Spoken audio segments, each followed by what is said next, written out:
Little House on the Prairie. The House on the Prairie. Laura and Mary were up next morning earlier than the sun. They ate their breakfasts of cornmeal mush with prairie hen gravy and hurried to help Ma wash the dishes. Pa was loading everything else into the wagon and hitching up Pet and Patty. When the sun rose, they were driving on across the prairie.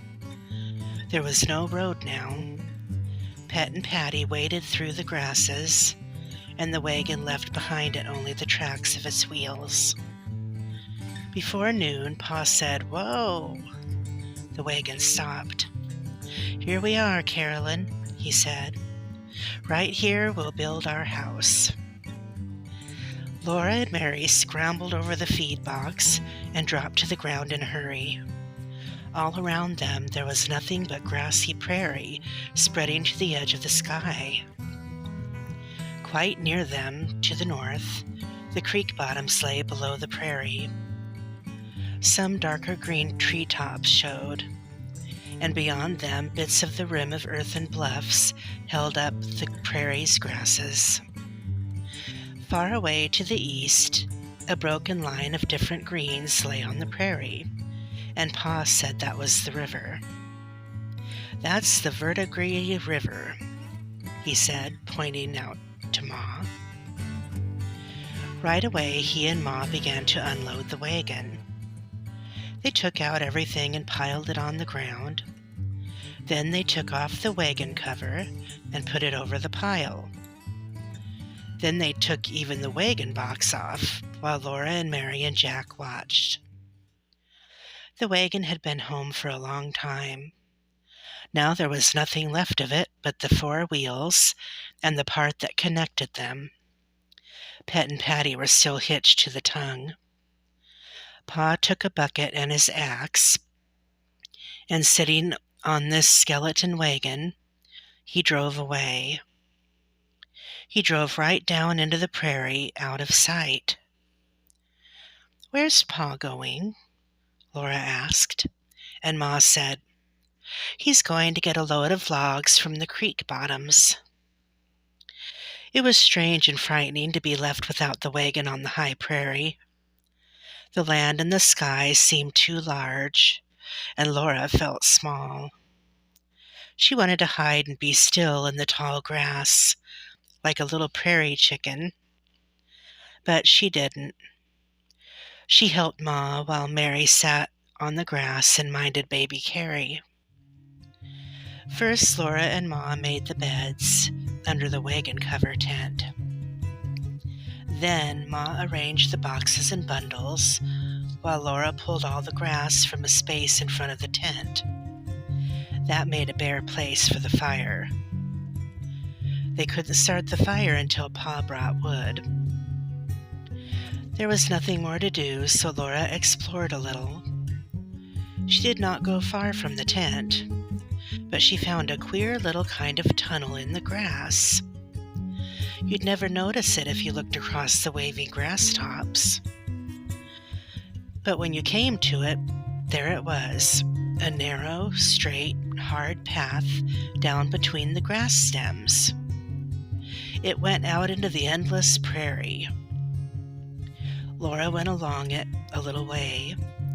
She went slowly, and more slowly, and then she stood still and felt queer.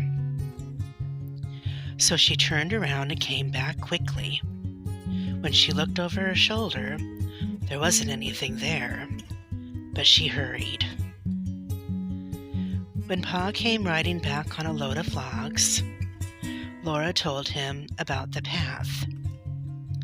He said he had seen it yesterday. "It's some old trail," he said. That night by the fire, Laura asked again when she would see a papoose, but Pa didn't know. He said you never saw Indians unless they wanted you to see them. He had seen Indians when he was a boy in New York State, but Laura never had. She knew they were wild men with red skins, and their hatchets were called tomahawks. Pa knew all about wild animals, so he must know about wild men too. Laura thought he would show her a papoose someday, just as he had shown her fawns and little bears and wolves. For days, Pa hauled logs. He made 2 piles of them, one for the house and one for the stable. There began to be a road where he drove back and forth to the creek bottoms, and at night, on their picket lines, Pet and Patty ate the grass till it was short and stubby all around the log piles. Pa began the house first. He paced off the size of it on the ground. Then with his spade he dug a shallow little hollow along 2 sides of that space. Into these hollows he rolled 2 of the biggest logs. They were sound, strong logs because they must hold up the house. They were called sills.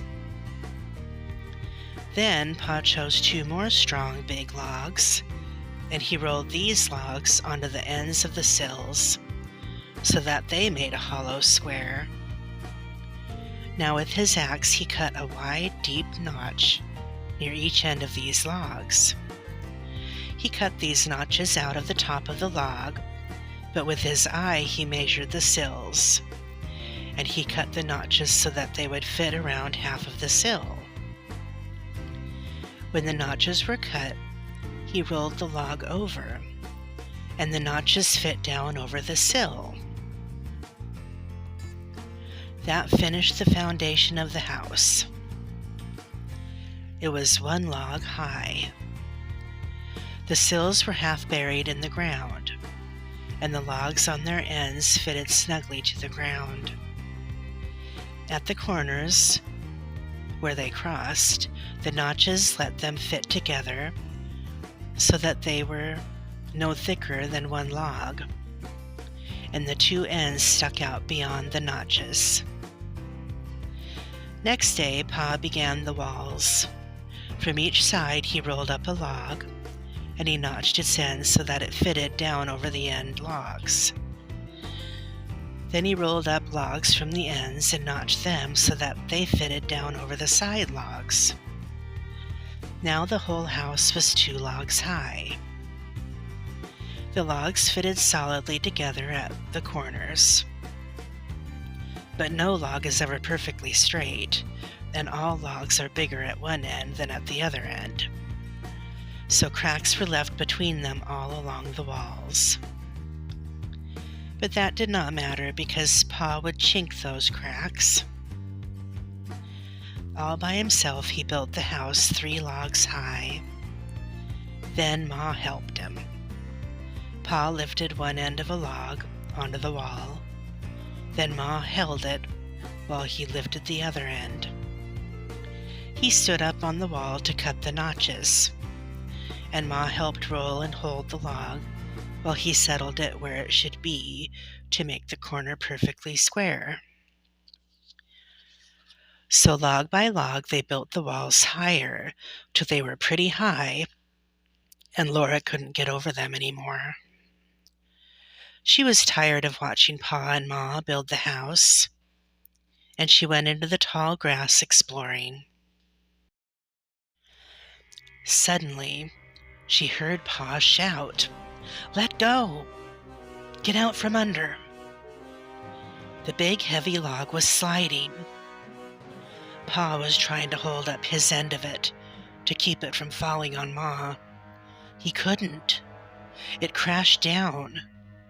Ma huddled on the ground. She got to Ma almost as quickly as Pa did. Pa knelt down and called Ma in a dreadful voice, and Ma gasped, "I'm all right." The log was on her foot. Pa lifted the log and Ma pulled her foot from under it. Pa felt her to see if any bones were broken. "Move your arms," he said. "Is your back hurt? Can you turn your head?" Ma moved her arms and turned her head. "Thank God," Pa said. He helped Ma to sit up. She said again, "I'm all right, Charles. It's just my foot." Quickly Pa took off her shoe and stocking. He felt her foot all over, moving the ankle and the instep and every toe. "Does it hurt much?" he asked. Ma's face was gray, and her mouth was a tight line. "Not much," she said. "No bones broken," said Pa. "It's only a bad sprain." Ma said cheerfully, "Well, a sprain's soon mended.